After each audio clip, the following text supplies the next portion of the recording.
Hi everyone, welcome back to my channel Prajapati health care में आपका स्वागत है। मैं हूं सौगनी पंडित फ्रॉम अर्बन प्रखंड मुजफ्फरपुर बिहार। जी हाँ दोस्तों, आज आप बहुत उत्सुक होंगे और जानना चाहेंगे कि एनएमसी बिल क्या है। बहुत सारे सवाल आपके उठते होंगे, एनएमसी बिल आखिर क्या है और इसमें सरकार क्या बदलाव करना चाहती है, इससे आम जनता को क्या फ़ायदा होगा, सरकार एनएमसी बिल क्यों लाना चाहती है। दोस्तों, एनएमसी बिल पारित होने से आपको गांव में भी मिलेंगे डॉक्टर। बीबीसी संवाददाता के अनुसार 2 अगस्त 2019 को राज्यसभा ने गुरुवार को नेशनल मेडिकल कमीशन बिल पारित कर दिया। केंद्र सरकार के अनुसार यह बिल भारत में चिकित्सा शिक्षा में सबसे बड़े सुधार लाने के उद्देश्य से लाया गया है। राज्यसभा में इस विधेयक के पारित होने से पहले एक लंबी और गर्मागर्म चर्चा हुई। स्वास्थ्य मंत्री हर्षवर्धन ने कहा कि बिल गुणवत्ता और सस्ती चिकित्सा शिक्षा में सुधार करेगा। इसके अंतर्गत चिकित्सा शिक्षा को विनियमित करने वाली केंद्रीय मेडिकल काउंसिल ऑफ इंडिया यानी एमसीआई को रद्द करके इसकी जगह पर राष्ट्रीय चिकित्सा आयोग एनएमसी का गठित किया जाएगा।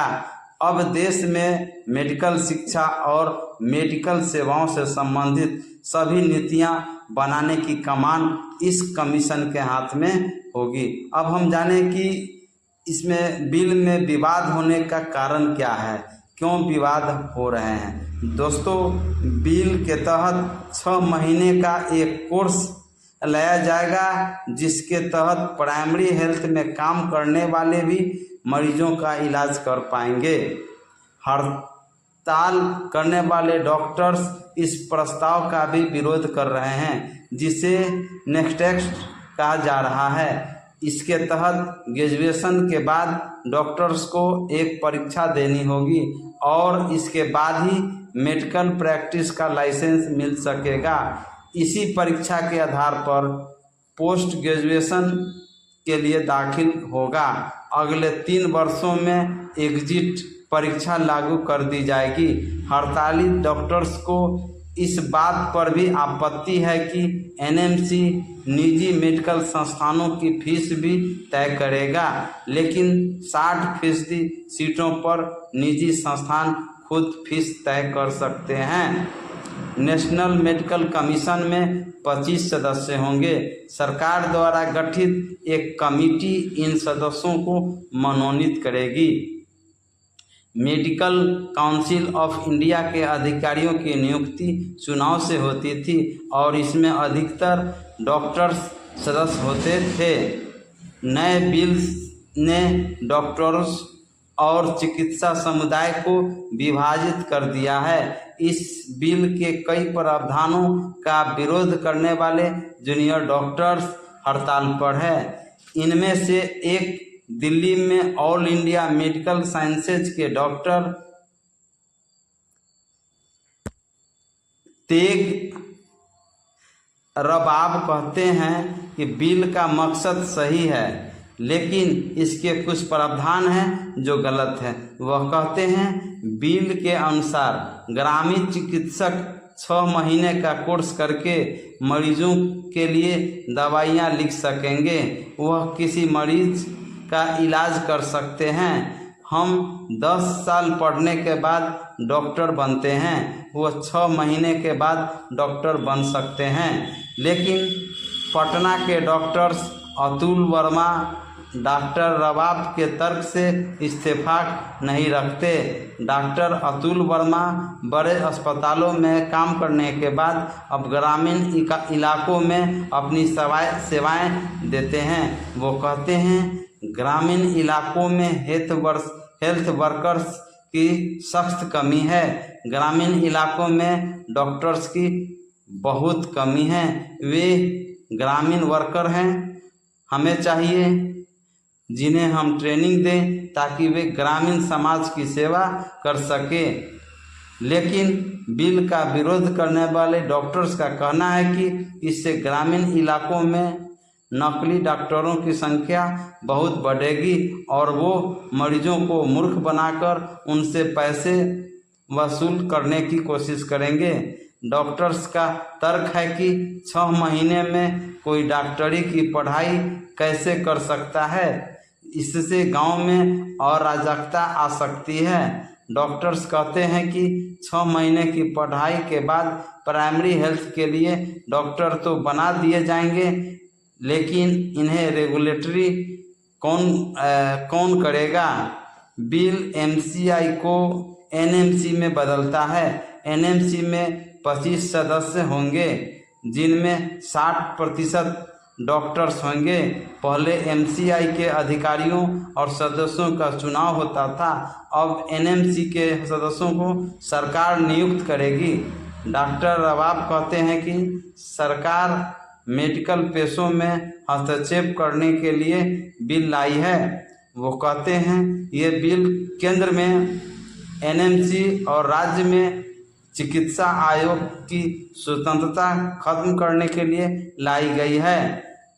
हम हमेशा ये कहते हैं कि पुलिस, सेना और स्वास्थ्य के पेशों में सरकार को हस्तक्षेप नहीं करना चाहिए। इस बिल में एनएमसी की ऑटोनॉमी खत्म कर दी गई है।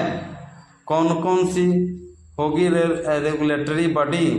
एनएमसी के तहत चार अलग अलग रेगुलेटरी बॉडी होंगे।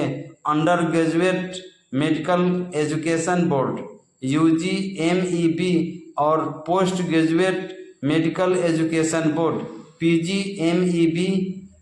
इनकी जिम्मेदारियों में पाठ्यक्रम और चिकित्सा शिक्षा के लिए दिशा देना और चिकित्सा योग्यता को मान्यता प्रदान करना शामिल है। चिकित्सा मूल्यांकन और रेटिंग बोर्ड के पास UGMEB PGMEB द्वारा निर्धारित न्यूनतम मानकों को बनाए रखने में विफल करने वाले संस्थानों पर मौद्रिक दंड लगाने की शक्ति होगी। यह नए मेडिकल कॉलेजों की स्थापना, पाठ्यक्रम शुरू करने और मेडिकल कॉलेजों में सीटों की संख्या बढ़ाने के लिए अनुमति देगा। नैतिकता और चिकित्सा पंजीकरण बोर्ड यह बोर्ड के सभी लाइसेंस प्राप्त चिकित्सकों की एक राष्ट्रीय रजिस्टर बनाए रखेगा और पेशेवर और चिकित्सा आचरण को भी नियमित करने की कार्य करेगी। तो दोस्तों, यह एनएमसी बिल काफ़ी महत्वपूर्ण है, क्योंकि आप जानते हैं कि जो डॉक्टर्स होते हैं जो गांव में आना नहीं चाहते हैं और भारत की आबादी 1/3 आबादी ग्रामीण क्षेत्रों में बसती है। ऐसे में जो हमारे गरीब गुरबा परिवार हैं, जो उनको बेहतर चिकित्सा नहीं मिलती है और समय पर चिकित्सा उपलब्ध नहीं होने के कारण उसकी मौत हो जाती है, तो ऐसे में एनएमसी बिल बन जाती है और जो हमारे हेल्थ वर्कर्स हैं, जैसे ग्रामीण चिकित्सक हैं, उनको 6 मंथ का ब्रिज कोर्स करा करके ग्रामीण क्षेत्रों में आम जनता के बीच आज से नहीं लंबे वर्षों से शुरू से कार्य करते आ रही है, तो उनको ब्रिज कोर्स के तहत 6 मंथ का कोर्स दिया जाएगा, या जो national institute of open school से जो पास किए हैं उनको, या फिर अलग से कोर्स करा करके उनको ऑथराइज किया जाएगा, जिससे आम जनता की समय पर चिकित्सा व्यवस्था मिल सके और वह स्वस्थ रखे।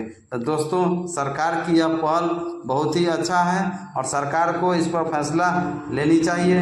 दोस्तों, वीडियो कैसा लगा इसे आप ज़रूर लाइक करें, ताकि हमको लगे कि आपने मेरे वीडियो को देखा और आपको पसंद आया। तो लाइक करें, सब्सक्राइब करें और वीडियो को अपने मित्रों में, अपने ग्रुपों में, अपने दोस्तों में शेयर करें। तो आज का मेरा वीडियो बनाने का उद्देश्य था कि एनएमसी बिल के बारे में जानना और सरकार क्यों जूनियर चिकित्सक क्यों विरोध कर रहा है, इस पर मैंने आपको बताया। तो दोस्तों, वीडियो आपको निश्चित पसंद आया होगा। तो आप सभी को वीडियो में बने रहने के लिए बहुत बहुत धन्यवाद। Thank you very much.